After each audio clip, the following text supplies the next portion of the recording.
Very good morning, students. Now, today in the dissection, we are going to dissect the posterior mediastinum. Now, the posterior mediastinum will show many structures. For example, it will show the trachea, the bifurcation of the trachea, then esophagus, the muscular tube, the esophagus we will see. We will also see the descending part of the thoracic aorta. Then we will see the azygous vein and the thoracic duct. And finally, we will see also the sympathetic chain, which is on the side of the posterior mediastinum, not the content.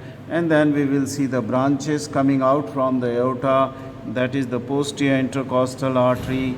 And we will see for the tributaries of the azygous vein as the posterior intercostal vein.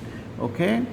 Now, so we begin with this, the trachea. The most anterior part in the, is the trachea in the posterior mediastinum, which lies posterior to the heart, and to the aortic arch and to the heart. Now, the bifurcation of this trachea takes place at the level of the fourth thoracic vertebrae, This is the right principal bronchus and this is the left principal bronchus. In the trachea, you can see the tracheal ring, so in the principal bronchus also.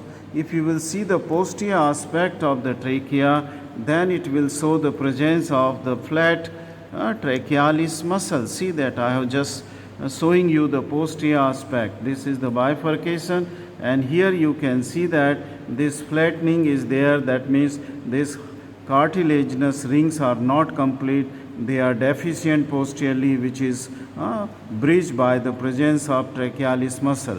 Thus, the posterior aspect of principal bronchi as well as that of the trachea is flat and muscular, and it is resting onto the esophagus, as it is resting, so that it allows the passage of the food, through the esophagus. Let us see the relation of the trachea. Anteriorly, this will be in relation to the arch of the aorta and its branches. That means the brachiocephalic trunk, it will be in relation to the left common carotid artery and to the left subclavian vein.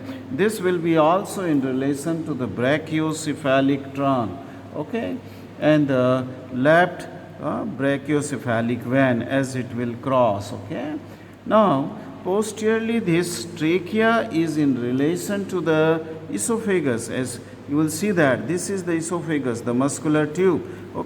Slightly it is tilted, but this whole muscular tube, that means which lies behind the trachea, it comes in the posterior relation to that of the trachea. And the vertebral column and the part of the because trachea is little shifted towards the left side, and then it will be lying on to the vertebral column.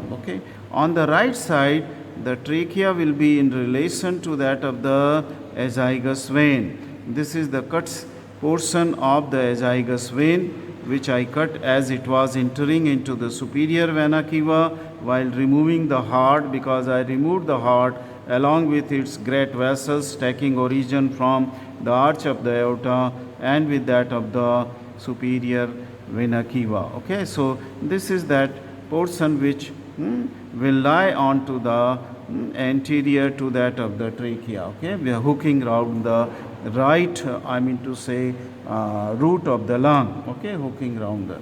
Then this trachea will end here at the level of T4, and then there will be the principal bronchus. See here, this left principal bronchus is crossing to that of the esophagus, and when we will go to the esophagus, we will see that this left principal bronchus will cause one of the constriction into the esophagus, which is the Royal's tube has to pass through this constriction, and there will be the obstruction will be felt at this level, Now, after this trachea of the posterior mediastinum, we come to the esophagus. Esophagus is about 20 centimeter long and it enters the abdominal cavity by piercing the diaphragm at the T10 levels. Okay, I was talking about the constriction of the esophagus.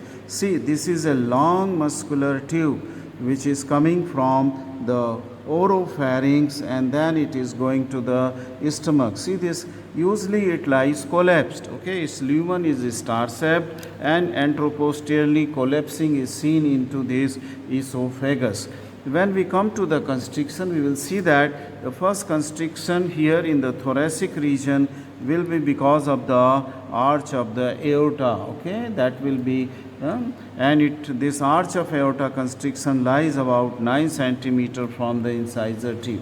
Then there will be the constriction by the left bronchus, principal bronchus, and this is about 11 centimeter from that of the 11 inches, not centimeters, please, sorry, 11 inches from that of the incisor tip. Okay, this dimensions, these measurements are important because when you will be passing the Ryle's tube, then this will be the obstruction which will be met in the passage of the Ryle tubes. Okay, and where it will pierce the diaphragm here at the level of T10 thoracic vertebrae, there will be this is the third thoracic obstruction. Thoracic, I am not talking the whole obstruction.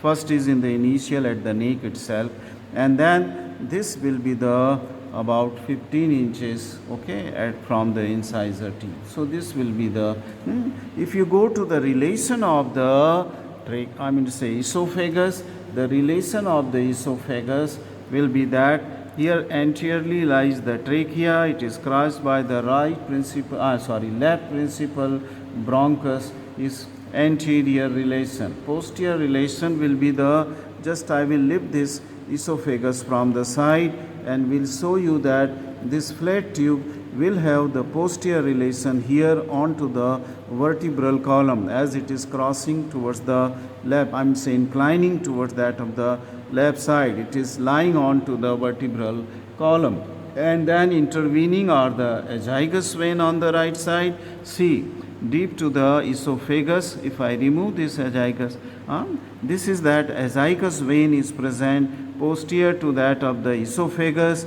and there is a presence of the thoracic duct also.